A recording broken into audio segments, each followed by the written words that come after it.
ataupun ayat berikut sebelumnya itu berbicara tentang roti hidup. Ternyata murid-murid Yesus di sini, mereka malah di dalam ayat 60 kita baca ya. Sesudah mendengar semuanya itu, banyak dari murid-murid Yesus yang berkata, perkataan ini keras, siapakah yang sanggup mendengarkannya? Mereka bertanya kepada Yesus, siapa yang sanggup? Karena itu tadi, banyak murid Yesus itu ketika melihat tentang ajaran Yesus, itu mereka kayak seperti, keras banget ini. Ajaran Yesus ini susah sekali dimengerti. Sangat-sangat susah dimengerti. Bagaimana nantinya ketika nanti Yesus naik ke surga, kami yang akan melanjutkan bagaimana ya gitu. Jadi makanya dikatakannya, perkataan ini keras, siapakah yang sanggup mendengarkannya? Artinya adalah Bapak Ibu Saudara yang terkasih, perkataan ini sangat keras. Itu menggambarkan bagaimana Yesus itu mengajarkan dengan banyak orang itu.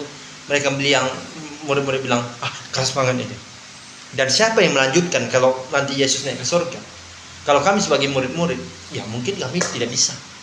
Tetapi Yesus di sini kita melihat bahwa murid-muridnya sendiri itu di dalam ayat 60. Kenapa mereka mengatakan demikian? Karena, tahu nggak Bapak Ibu Saudara? Karena Yesus melihat, kenapa murid-muridnya berkata demikian? Karena mereka masih diliputi dengan hal duniawi.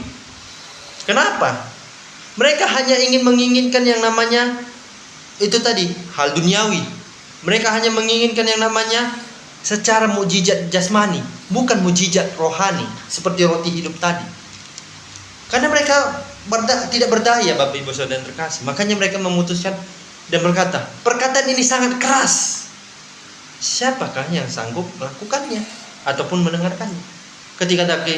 Selagi kami katakan, ketika Yesus nanti naik ke surga, kalau kami memberitakan kabar Injil ini, siapa yang mau dengar? Kan pasti mereka mencari Yesus. Kenapa harus murid-murid yang mendengarkan?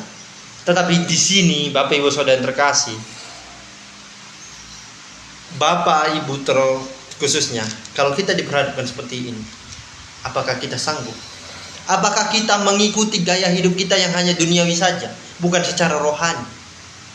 Itu kembali kepada Bapak Ibu Saudara yang terkasih. Lalu yang poin kedua itu adalah kenaikan Kristus itu membuktikan keilahiannya. Artinya adalah kalau kita di dalam ayat 61 sampai 66. Nah, kan tadi kan mereka bertanya, siapa sih yang bisa mendengarkan perkataan Yesus yang keras ini?